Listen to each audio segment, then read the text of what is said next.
Rune Factory Gardens of Azuma announced the release date. Nintendo Switch 2 was officially revealed, and 4 new games released this week. There are a lot of things that happened, so keep watching for the latest farming and live sim news. Let's start with this week's new releases. I'm going to talk about each game briefly and their planned roadmap if applicable. Dreaming Isles released last January 13. This is a farming live sim game with elements of high seas adventure. You can grow crops here that you can use as an ammo for your ship. While sailing, you will encounter pirate ships or global trade ships, and you can choose which faction to join, which will affect the central quest line. Do note that while this game has been fully released, the story is not yet finished. There are 2 more chapters that will be releasing as free updates. The next chapter is planned to release on the 2nd or 3rd quarter of 2025. This will provide access to new features including house customization, children, new seeds, and new cooking recipes. The final chapter is set to release on the 1st quarter of 2026, which will bring the central quest line to a close, open a new island, add boat races, and add a new minigame. The next game is Aloft. This co-op sandbox survival game set in a world of floating islands was released last January 15 as early access. Even though this is a survival game, it is made to be more of a cozy experience where the game rewards positive actions more than punishing mistakes. The developers made it clear that resolving in-game issues and optimization will be their top priority after the early access release, but here is the roadmap after that. The first update would focus on the quality of life improvements, adding tutorial quests, and more island diversity and points of interest. The second update will improve the in-game features such as the glider and sails, combat, and ecosystem. There will also be a new tool, new monster tiers, and more crafting options and materials. The third update will focus on building and decoration, adding more building options, accessories, and decorations.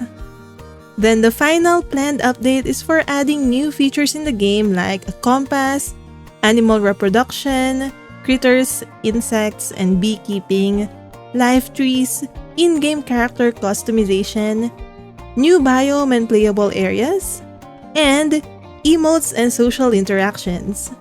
I have a copy of this game and will be playing it soon, so stay tuned for more content about this game.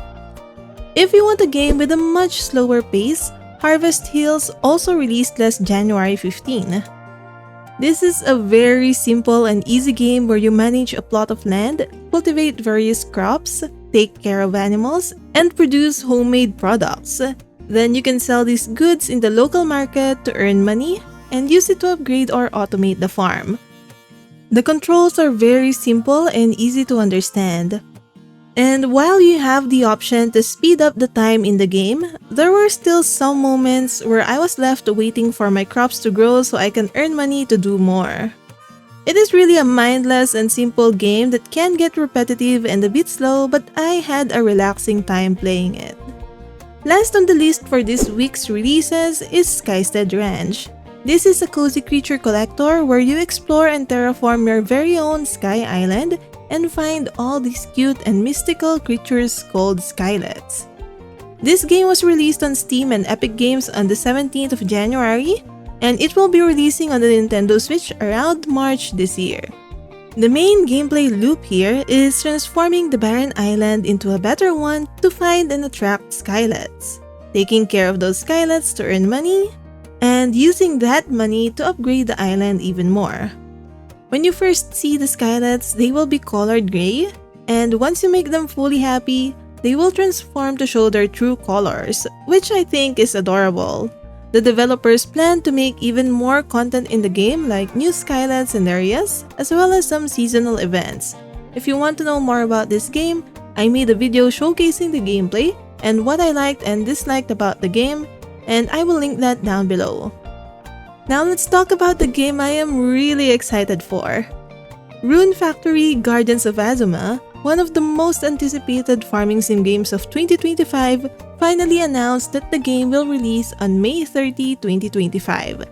They also released a brand new trailer with footage from the Nintendo Switch version, but this game will also be coming to Steam. If you want to watch the whole trailer, I will link that down on the description. But I will talk about some of the things I've noticed from it. This game is a spin-off title in the Rune Factory series and will take place in Azuma. And in the new trailer, we get to see more of this region. Since this is a spin-off, there are some new abilities and game mechanics introduced, but we also get to see some familiar faces from the Rune Factory series. I think this game is looking gorgeous, and we can see here how the different seasonal themed villages look like. I am not yet sure if there will be a location where we get to experience all of the seasons, or if this will be region locked. One thing that is different in this game is you will not just rebuild your farm but entire villages. You can hire people to do various jobs for you and even transfer them to different villages. Each of them will have different characteristics, and it will be interesting to build your village where the people can have the jobs most suited for them. The trailer also showcased some battle footage where we get to see how the character uses the power of dance, sacred treasures, and new weapons. There's also gliding, and it looks like we'll get to use some monsters as steeds. Lastly, they also showed more of the romanceable characters, which I am really excited about. They are all voice acted, and they all look unique and interesting, so I'm sure you'll find one or two that suits your taste. I am personally intrigued with Fubuki, the wolf god of winter and water. We can romance 16 characters in total, but 2 of them will only have romance scenarios in the Seasons of Love DLC. Speaking of that, the Nintendo Switch edition is officially up for pre-order. There's a standard edition which costs $60, and there's a limited edition version for $100. This limited edition version comes with the original soundtrack on CD, 140 plus page art book, Sacred Fan with display stand, Seasons of Love DLC bundle with additional Woolby DLC costumes, Woolby plush keychain, and the costume box.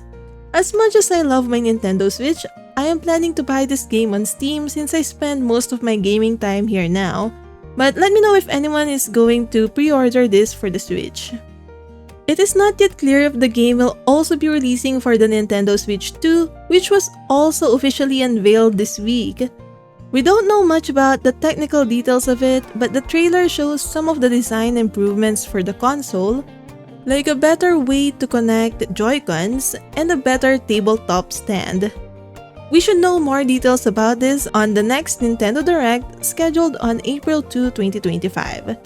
If you are a fan of games like this, make sure to subscribe to keep up with the latest news. Stay cozy and keep gaming!